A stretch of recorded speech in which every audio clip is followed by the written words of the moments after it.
সমক পৰ্টেলত programme selection open হৈ গৈছে আপোনালোকে কেনেকৈ প্ৰগ্ৰাম সিলেক্ট কৰিব হেতু এইটো ভিডিঅত দেখুম আপোনালোকে ভিডিঅটো স্কিপ নকৰাকৈ চাব আৰু শেষলৈ চাব তো প্ৰথমতে আপোনালোকে কি কৰিব আপোনালোকে যদি মোবাইলত কৰে তেনে ক্ষেত্ৰত আপোনালোকে গুগল ক্ৰম ওপেন কৰি লব বা ল্যাপটপত কৰিলেও আপোনালোকে গুগল ক্ৰম ওপেন কৰি লব আৰু গুগলত সাৰ্চ কৰি দিব সমৰ্থ পৰ্টেল এডমিশন বুলি তো সাৰ্চ কৰিলে আপোনালোকে এনেকুৱা এখন ইন্টাৰফেস পাব আপোনালোকে Assam state higher education admission পৰ্টেলত ক্লিক কৰি দিব তাৰপিছত আপোনালোকে এনেকুৱা এখন ইন্টাৰফেস পাব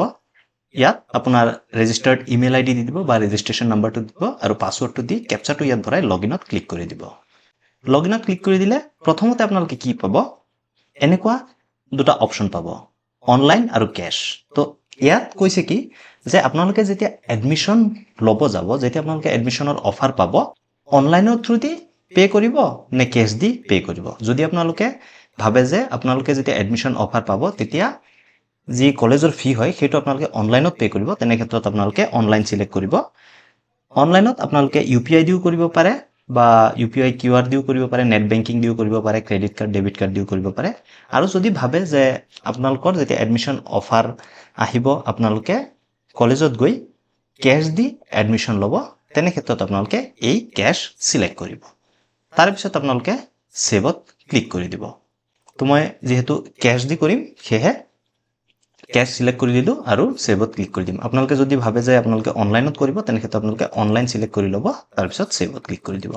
তো মই ক্যাশ সিলেক্ট কৰি সেভত ক্লিক কৰি দিলো তো ক্লিক কৰি দিয়াৰ পিছত এনেকুৱাকে ইন্টাৰফেস আহি গৈছে ইয়াৰ পিছত আপোনালোকে কি কৰিব ইয়াত এপ্লাই নাও যেটো অপচন দেখা পাইছে ইয়াত ক্লিক কৰি দিব তো ক্লিক কৰি দিলে আপোনালোকে চাব পাৰে এনেকুৱাকে ইন্টাৰফেস আহি গৈছে প্ৰথমতে আপোনালোকে এডমিশন মোডটো সিলেক্ট কৰিব লাগিব তো ইয়াত যেতিয়া ক্লিক কৰি দিব প্ৰথমতে নন সিউইটিৰ কাৰণে হ'ব যিসমূহে সিইটি এক্সাম দিয়া নাই বা সিইটিৰ এক্সামৰ থ্ৰু দি এডমিশন লব নিবিচাৰে বা নন সিইটিত লব তেনে ক্ষেত্ৰত আপোনালোকে নন সিইটি দি দিব এটাই অপচন আহি থাকিব বৰ্তমানে বা যিসমূহে সিইটি দিব হিহতৰ কাৰণে পৰৱৰ্তী ফেজত খোলা হ'ব সিইটি এডমিশন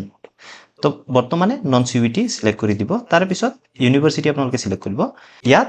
কথাটো হল কি যে আপোনালোকে কোনোবা এখন কলেজত যদি পঢ়ে সেই কলেজখন কোন ইউনিভাৰ্সিটিৰ আন্ডাৰত আছে সেইটো ইউনিভাৰ্সিটিহে আপুনি সিলেক্ট কৰিব তো ধৰি লওক মই ৰহা কলেজত এডমিশন লম কিন্তু ৰহা কলেজ আছে গুৱাহাটী ইউনিভাৰ্সিটিৰ আন্ডাৰত সেহে মই ইয়াত প্ৰথমতে গুৱাহাটী ইউনিভাৰ্সিটি সিলেক্ট কৰিম তাৰ পিছত ইয়াত আছে college department in university campus তো ইয়াত ক্লিক কৰি দিম ক্লিক কৰি দিলে ইয়াত যি কলেজৰ নাম হয় যত আপোনালোকে পঢ়িব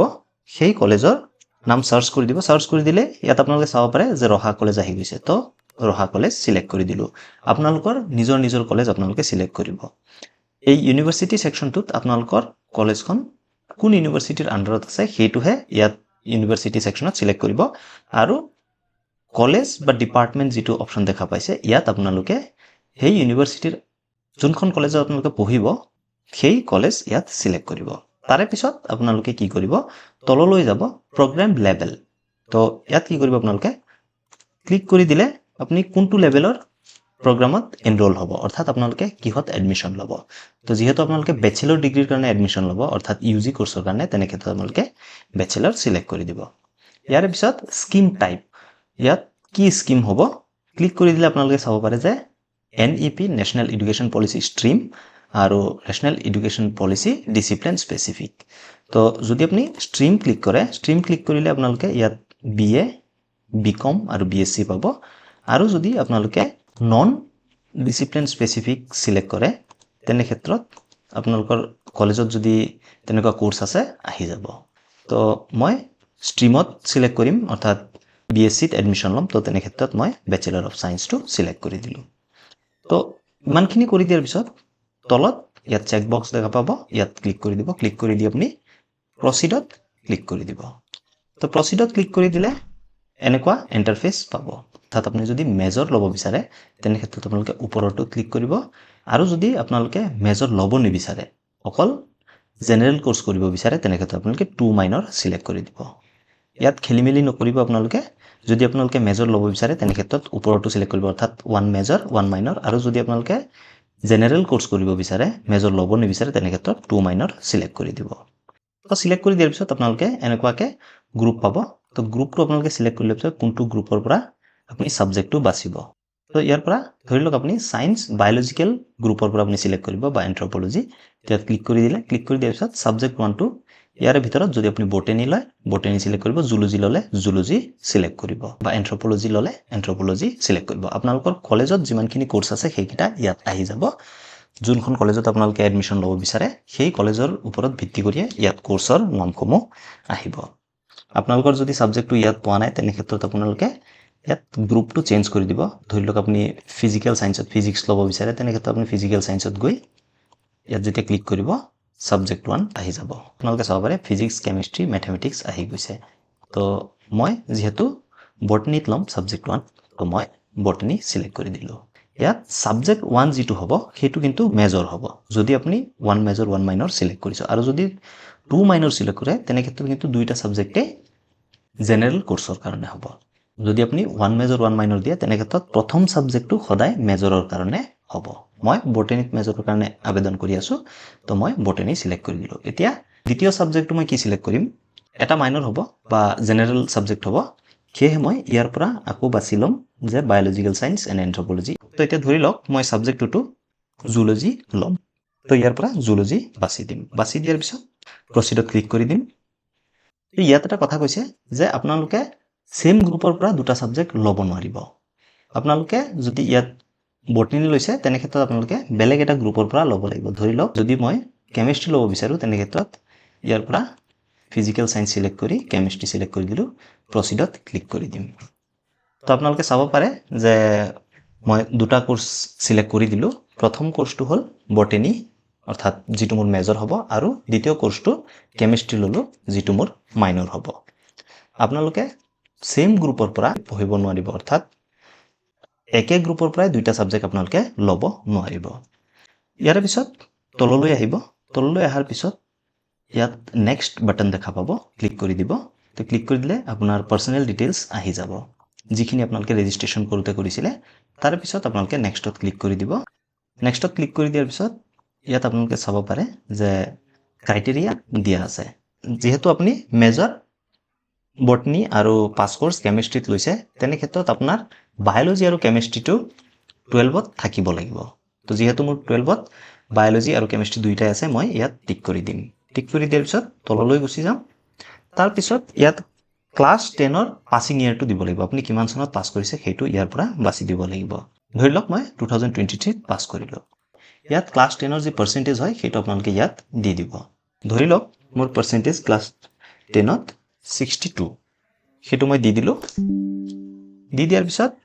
আপোনাৰ ক্লাস 10 ৰ ডিভিজন কি আপুনি যদি ফাৰ্স্ট ডিভিজন পাইছে ফাৰ্স্ট ডিভিজন দি দিব সেকেন্ড ডিভিজন পালে সেকেন্ড ডিভিজন দি দিব আৰু থাৰ্ড ডিভিজন হল থাৰ্ড ডিভিজন দি দিব তাৰ পিছত ক্লাস 10 ৰ যোনখন স্কুলত আপোনালোকে পঢ়িছিলে সেই স্কুলৰ নাম ইয়াত দিব লাগিব তো মই দি দিলো স্কুলৰ নাম আৰু ইয়াত ক্লাস 10 ৰ বোৰ্ড আপুনি কোনটো বোৰ্ডৰ পৰা পাস কৰিছিলে যদি ধৰি লওক আপুনি সেৱা বোৰ্ডৰ পৰা পাস কৰিছিলে তেনে ক্ষেত্ৰত আপোনালোকে secondary education board of Assam select কৰি দিব লাগিব আৰু যদি আপোনালোকে সিবিএসই বোৰ্ডৰ পৰা পাস কৰিছিলে তেনে ক্ষেত্ৰত আপোনালোকে central board of secondary education select কৰি দিব লাগিব তো যেহেতু মই সেৱা বোৰ্ডৰ পৰা পাস কৰিছো তো তেনে ক্ষেত্ৰত মই সেকেন্ডাৰী এডুকেশ্যন বোৰ্ড সিলেক্ট কৰি দিম ইয়াৰ পিছত আহিব যে ক্লাস 10 ত আপোনালোকৰ কি কি সাবজেক্ট আছিল মোৰ ধৰি লওক Assamese English general science social science general mathematics আৰু হিন্দী আছিল তো সাবজেক্ট এটা মই দি দিলো এই দিয়াৰ পিছত কি কৰিব লাগিব ইয়াত আকৌ 12 ৰ ডিটেইলছ দিব লাগিব তো 12 ৰ কোৱালিফিকেশন স্ট্যাটাসটো আপোনালোকে ইয়াত দিব লাগিব আপুনি পাস কৰিছে নে নাই তো যদি আপোনাৰ ৰিজাল্ট এতিয়ালৈকে দিয়াই নাই তেনে ক্ষেত্ৰত আপোনালোকে এৱেইটেড দিব পাৰে বা এপেয়াৰিং দিব পাৰে বা এপেয়াৰ্ড দিব পাৰে আৰু যদি অলৰেডি ৰিজাল্ট ডিক্লেয়াৰ হৈ গৈছে তেনে ক্ষেত্ৰত আপোনালোকে পাস দি দিয়ক তাৰ পিছত 12 ৰ পাসিং ইয়াৰটো আপোনালোকে দিব লাগিব মই 2025 ত পাস কৰিছো তো মই ইয়াত 2025 দি দিম দি দিয়াৰ পিছত কি কৰিব লাগিব আপোনালোকে যদি 2026 ত পাস কৰিছে 2026 দি দিব আৰু ইয়াৰ পিছত ক্লাস 12 ৰ ইউনিভাৰ্সিটি বা বোৰ্ডৰ নামটো দিব লাগিব যেহেতু মই Assam higher secondary education council অৰ্থাৎ AHSCC ৰ পৰা পাস কৰিছো তেনে ক্ষেত্ৰত মই Assam higher secondary education council. তো এইখিনিতে এটা কথা হ'ল যে আগতে Assam higher secondary education council আছিলে, কিন্তু বৰ্তমান ইয়াৰ নাম চেঞ্জ কৰি দিয়া গৈছে। আপোনালোকে চাব পাৰে Assam higher secondary education council. তো ইয়াত Assam state school education board এইটোহে আপোনালোকে চিলেক্ট কৰিব লাগিব, যিহেতু AHSEC নাম চেঞ্জ কৰি দিয়া গৈছে, সেয়েহে আপোনালোকে এইটো চিলেক্ট কৰি দিব। তাৰপিছত ক্লাছ 12ৰ ৰেজিষ্ট্ৰেশ্যন নাম্বাৰটো ইয়াত দি দিব আৰু ক্লাছ 12ৰ ৰোল নম্বৰটো ইয়াত দি দিব। দি দিয়াৰ পিছত আপোনালোকে আপোনাৰ যি ক্লাছ 12ত যি ডিভিজন পাইছিলে সেইটো ইয়াৰ পৰা দি দিব। ধৰি লওক আপুনি ফাৰ্ষ্ট ডিভিজন পাইছিলে, ফাৰ্ষ্ট ডিভিজন দি দিলে। তাৰপিছত ইয়াত আপুনি কোনখন হায়াৰ ছেকেণ্ডেৰী বা কোনখন স্কুলৰ পৰা পাছ কৰিছে তাৰ নামটো আপোনালোকে দি দিব। তাৰপিছত আপোনাৰ ছাবজেক্ট কি কি আছিলে সেইটো এইটো বক্সত দি দিব। ধৰি লওক Assamese, English, biology, chemistry, physics. যিহেতু মোৰ মেথছ নাছিলে তো মই এই 5টা ছাবজেক্টৰ নাম দি দিলোঁ। তাৰপিছত আপোনালোকে কি কৰিব লাগিব, ইয়াত আহি গ'ল মেইন কথা। মই যোৱা ভিডিঅ'ত আলোচনা কৰিছোঁ যে আপোনালোকে মাৰ্কছ কেনেকৈ দিব। তো প্ৰথমতে আপোনালোকে কি কৰিব, ইয়াত 12ৰ মাৰ্কছখিনি দিব লাগিব। প্ৰথম ছাবজেক্টটো আপোনালোকে ইয়াৰ পৰা চিলেক্ট কৰিব আৰু এই ছাবজেক্টটো চিলেক্ট কৰোঁতে সদায় সাৱধান হ'ব আপোনালোকে। বহুতে এই ভুলটো কৰে যে আছামিজ এইটো দি দিয়ে। আপোনালোকে মাৰ্কশ্বিটত ভালকৈ চাই ল'ব। যদি আপোনালোকে ষ্টেট বৰ্ডৰ হয়, অৰ্থাৎ আপোনালোকে Assam higher secondary education council বৰ্ডৰ পৰা হয়, তেনে ক্ষেত্ৰত আপোনালোকে যদি মাৰ্কশ্বিটত MIL আছামিজ আছে এইটোহে আপোনালোকে দিব। এইটো দি দিয়াৰ পিছত আপোনালোকে কিমান মাৰ্কছ পাইছে আছামিজত সেইটো ইয়াত দিব আৰু ইয়াত টোটেল মাৰ্কছ কিমান হয় আপোনালোকৰ ছাবজেক্টৰ সেইটো দিব। তো নৰ্মেলি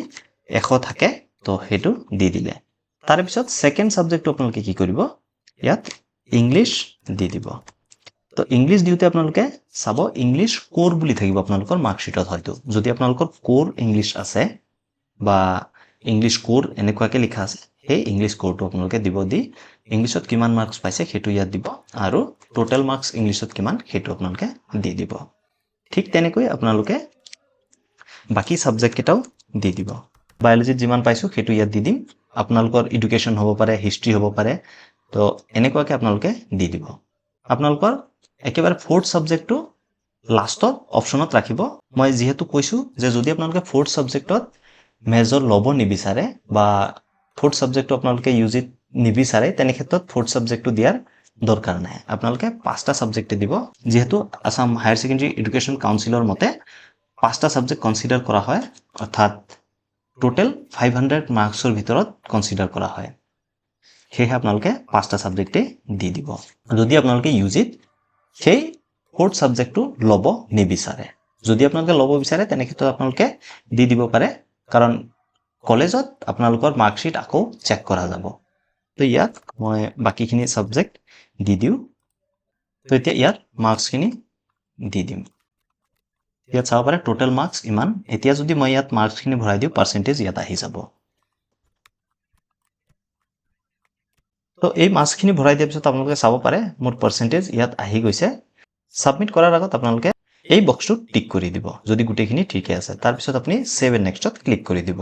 তো এতিয়া মই গোটেইখিনি ডিটেইলছ ভৰাই দিলোঁ। ভৰাই দি এতিয়া এই বক্সটোত টিক কৰি দিম। টিক কৰি ছেভ এণ্ড নেক্সটত ক্লিক কৰি দিম। তো ক্লিক কৰি দিলে আপোনাৰ একাডেমিক ডিটেইলছ ছেভ হৈ গৈছে। এতিয়া আপুনি এবাৰ প্ৰিভিউ কৰি চাব। গোটেইখিনি ডিটেইলছ আপোনালোকে চেক কৰি চাব। যদি গোটেইখিনি ডিটেইলছ ঠিকে আছে তেনে ক্ষেত্ৰত আপোনালোকে নেক্সটত ক্লিক কৰি দিব। আৰু যদি কিবা আপডেট কৰিব লগা থাকে তেনে ক্ষেত্ৰত আপোনালোকে আপডেটত ক্লিক কৰি মাৰ্কছ বা অন্যান্য ডিটেইলছ যদি আপোনালোকে ভুলকৈ ভৰাইছে ঠিক কৰি ল'ব। আৰু যদি গোটেইখিনি ডিটেইলছ ঠিকে আছে নেক্সটত ক্লিক কৰি দিব। তো ক্লিক কৰি দিলে এনেকুৱাকৈ ইণ্টাৰফেচ আহি যাব। আপুনি গোটেইখিনি ডিটেইলছ ভালকৈ চাই ল'ব। তাৰপিছত আপুনি নেক্সটত ক্লিক কৰি দিব। তো নেক্সটত ক্লিক কৰি দিলে ইয়াত ডকুমেণ্টছ আপলোড কৰিব লাগিব। তো আপোনালোকৰ ফটো দিয়া আছে, ছিগনেচাৰ দিয়া আছে, আধাৰ কাৰ্ডো দিয়া আছে, আপোনাৰ যি ডমিচিল চাৰ্টিফিকেট হয় সেইটোও দিয়া আছে, অৰ্থাৎ আপোনাৰ যি আধাৰ কাৰ্ড আছে সেইটোৱে আপোনালোকে ডমিচিল হিচাপে ইউজ কৰিছে বহুতে। তাত আপোনালোকৰ এড্ৰেছটো ক্লিয়াৰলি দেখা যোৱা হ'ব লাগিব। তাৰপিছত আপোনাৰ কাষ্ট চাৰ্টিফিকেট দিয়া আছে, ৰেচন কাৰ্ড যদি আছে সেইটোও দিয়া আছে। এতিয়া আপোনাৰ যি দিব লগা ডকুমেণ্টছ হয় সেইটো হ'ল আপোনালোকৰ ক্লাছ 10ৰ মাৰ্কশ্বিট আৰু ক্লাছ 12ৰ মাৰ্কশ্বিট। ইয়াত আপোনালোকে আপোনালোকৰ ক্লাছ 10ৰ মাৰ্কশ্বিট দিব আৰু তলৰটোত আপোনালোকে ক্লাছ 12ৰ মাৰ্কশ্বিট দি দিব। আপলোড কৰাৰ কাৰণে আপোনালোকে সিলেক্ট ফাইলত ক্লিক কৰি দিব ক্লিক কৰি দি আপোনাৰ মোবাইলৰ পৰা বা আপোনালোকৰ সিস্টেমৰ পৰা আপোনালোকে আপলোড কৰি দিব যেতিয়া সিলেক্ট কৰি দিব এনেকুৱাকে আহিব তো স্টাৰ্ট আপলোডত ক্লিক কৰি দিব তো ক্লিক কৰি দিলে আপোনাৰ মাৰ্কশিট আপলোড হৈ যাব ঠিক তেনেকৈ আপোনালোকে 12ৰ মাৰ্কশিটও আপলোড কৰিব লাগিব তাৰে পিছত আপোনালোকে প্ৰিভিউত ক্লিক কৰি দিব তো প্ৰিভিউত ক্লিক কৰিলে আপোনালোকৰ এনেকুৱা ইন্টাৰফেস দেখুৱাব আপুনি গোটেইখিনি ডিটেইলছ এবাৰ ভালকে চাব চাই ল'ব যে আপোনাৰ যি কোৰ্সৰ কাৰণে আপোনালোকে আবেদন কৰিছে সেইকেইটা ঠিকে আছে নে নাই যদি ভুল আছে তেনে ক্ষেত্ৰত আপোনালোকে বেক কৰি গৈ এইকেইটা ডিটেইলছ ঠিক কৰি ফাইনাল সাবমিশন কৰিব পাৰে যদি গোটেইখিনি ডিটেইলছ ঠিক আছে তেনে ক্ষেত্ৰত আপোনালোকে কি কৰিব তললৈ আহিব চাই ল'ব গোটেইখিনি ডিটেইলছ তাৰ পিছত আপোনালোকে সাবমিটত ক্লিক কৰি দিব ইয়াত যেতিয়া ক্লিক কৰি দিব তো এনেকুৱাকে ইন্টাৰফেস আহি যাব তাৰ পিছত আপুনি তললৈ যাব তললৈ যোৱাৰ পিছত যদি আপোনালোকৰ কলেজত হোস্টেল ফেসিলিটি আছে ইয়াত ৰহা কলেজত অনলি মেল ক্যান্ডিডেটৰ কাৰণে হোস্টেল ফেসিলিটি আছে যদি লাগে ইয়েছত ক্লিক কৰি দিব ঠিক তেনেদৰে আপোনালোকে যোনখন কলেজত এপ্লাই কৰি আছে তাতো যদি ছোৱালী হয় তেনে ক্ষেত্ৰত যদি গাৰ্লছ হোস্টেল আছে তেনে ক্ষেত্ৰত ইয়াত দেখুৱাব আৰু আপোনাৰ যদি হোস্টেল লাগে ইয়েছত ক্লিক কৰি দিব আৰু যদি নালাগে নোট ক্লিক কৰি দিব তাৰ পিছত আপোনালোকে কি কৰিব এই বক্সটোত টিক কৰি দিব টিক কৰি দিয়াৰ পিছত সেভ ডিটেইলছত ক্লিক কৰি দিব তো ক্লিক কৰি দিয়াৰ পিছত এনেকুৱাকে হোস্টেল প্ৰেফাৰেন্স সেভ হৈ যাব তাৰ পিছত আপুনি তললৈ যাব তললৈ গৈ ইয়াত আপোনাৰ নাম আপোনাৰ ডেট অফ বাৰ্থ আপোনাৰ ক্যাটেগৰি gender mothers name ফাদাৰ্স name address আৰু যি ডকুমেন্টছ সমূহ হয় বা ইনফৰমেশন সমূহ হয় এই গুটেইকেইটা যদি ঠিক আছে আপোনালোকে গুটেইকেইটা চেক বক্স টিক কৰি দিব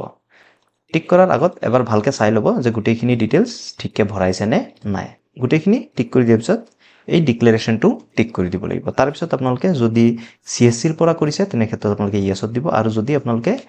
নিজে কৰিছে মই জনামতে আপোনালোকে যেহেতু এই ভিডিও চাই কৰিব তেনে ক্ষেত্ৰত আপোনালোকে নিজেই কৰিব পাৰিব সেয়ে আপোনালোকে এটো নোট ৰাখি সাবমিট এপ্লিকেশনত ক্লিক কৰি দিব তো ক্লিক কৰি দিলে আপোনাৰ যি এপ্লিকেশন হয় হেতু সাবমিট হৈ গৈছে তো মই যেহেতু দুটা এপ্লিকেশন সাবমিট কৰিছো সেয়ে ইয়াত টোটাল এপ্লিকেশন 2 দেখুৱাইছে আপুনি যদি তললৈ যায় তেনে ক্ষেত্ৰত আপোনাৰ যি এপ্লিকেশন সমূহ হয় সেই সমূহ ইয়াত দেখুৱাব ইয়াত চাব পাৰে এটো এটা এপ্লিকেশন আৰু এটো এটা এপ্লিকেশন আপোনালোকে যিমানটা এপ্লাই কৰে সিমানটা তলত দেখুৱাব আৰু যদি আপোনালোকে এই এপ্লিকেশনখন প্ৰিন্ট কৰিব বিচাৰে আপোনালোকে প্ৰিন্ট ফৰ্মত ক্লিক কৰি প্ৰিন্ট কৰিব পাৰে আৰু যদি বেলেগ বেলেগ কলেজত এপ্লাই কৰিব বিচাৰে তেনে ক্ষেত্ৰত আপোনালোকে এপ্লাই নাওত ক্লিক কৰি নতুনকে এপ্লাই কৰিব পাৰিব সেই একে প্ৰসেস ফলো কৰি আপোনালোকে এপ্লাই কৰি দিব পাৰিব আৰু যদি আপোনালোকে এপ্লিকেশন ফৰ্ম কেখন প্ৰিন্ট কৰিব বিচাৰে প্ৰিন্ট ফৰ্মত ক্লিক কৰি দিব ক্লিক কৰি দিলে এনেকুৱাকে আহি যাব তাৰ পিছত আপোনালোকে এটো প্ৰিন্ট কৰি উলিয়াই থব পাৰে পোৰ্টেলত এটো থাকিব আপোনালোকে যিকোনো টাইমতে প্ৰিন্ট কৰি ল'ব পাৰে আশা কৰো ভিডিওটো ভাল লাগিল যদি ভাল লাগিল লাইক এটা কৰি দিব চেনেলত নতুনলে সাবস্ক্ৰাইব কৰি দিব লগতে বেল আইকনো দবাই দিব ধন্যবাদ জয় অসম